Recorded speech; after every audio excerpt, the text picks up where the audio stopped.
हर दिन एक भिखारी दरवाजे के पास आकर भीख मांगता था और घर का मालिक हमेशा घर के बाहर आते ही उसे देखकर फिर जाया करता और कई बार उसके लिए गालियां भी बकता। वो कहता, तू जिंदा ही क्यों है? पूरी जिंदगी ऐसे ही भीख मांगेगा क्या? धरती का बोझ क्यों बना बैठा है? और कभी कभी उस भिखारी को गुस्से में वह धक्का भी मार दिया करता। इतना कुछ हो जाने के बावजूद भिखारी के मुंह से सिर्फ यही निकलता कि अल्लाह तुम्हारे पापों को माफ़ करे।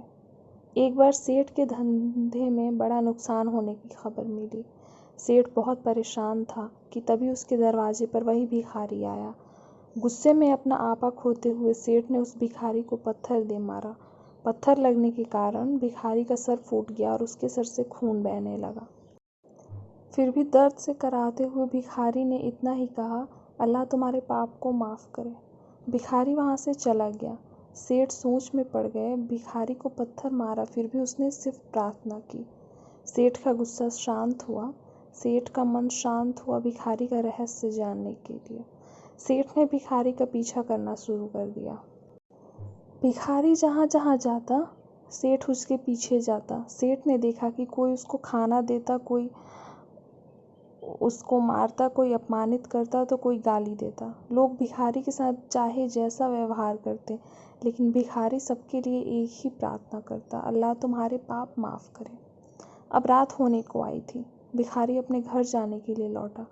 वो अपने घर पहुंच गया, लेकिन सेठ अब भी उसका पीछा ही कर रहा था। एक पुरानी टूटी हुई खटिया पर एक बूढ़ी औरत लेटी हुई थी। काफ़ी कमज़ोर और बीमार लग रही थी। वह भिखारी की पत्नी थी। अपने पति को वापस आता देख वह खाट से उठ खड़ी हुई।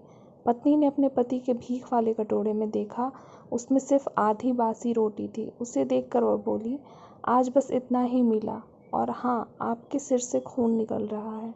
ये चोट कैसे लगी? बूढ़ा भिखारी बोला, आज बस इतना ही मिला, किसी ने कुछ दिया ही नहीं।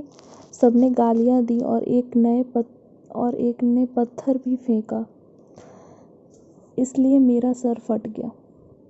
एक गहरी ठंडी सांस लेकर बूढ़ा भिखारी फिर से बोला, यह मेरे ही पापों का फल है। तुम्हें याद है कुछ सालों पहले हम कितने अमीर थे? क्या कुछ नहीं था हमारे पास।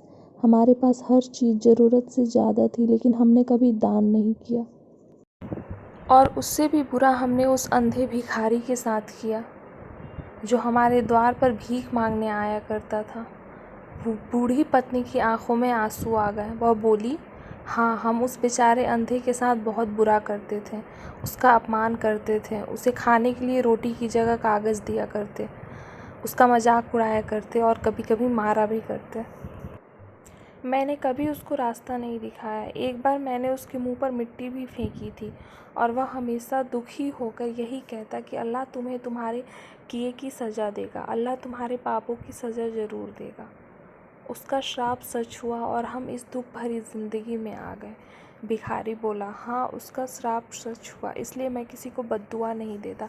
चाहे कोई मेरे साथ कैसा भी बर्ताव करे, मैं हमेशा उसके लिए प्रार्थना करता हूँ। मैं नहीं चाहता कि कोई भी हमारे जैसी ज़िंदगी का अनुभव करे, किसी को भी हमारे जैसे दुखों का सामना करना पड़े। वो नहीं जानते कि वह कितना बड़ा पाप कर रहे हैं, इसलिए अनजाने में हुए पाप की ऐसी सज़ा किसी को भी मिले, मैं नहीं चाहता। सेठ वहीं छुपकर यह सारी बातें सुन रहा था। अब उसे सब कुछ समझ में आ गया था।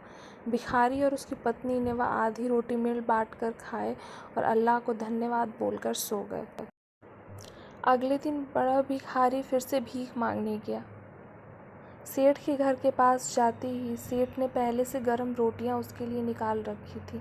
उसे देते हुए सेठ विनम्रता से बोला, माफ़ कर दीजिए बाबा, मुझसे बहुत बड़ी गलती हो गई। बूढ़ा भिखारी बोला, अल्लाह तेरा भला करे। इतना कहकर वह आगे निकल गया।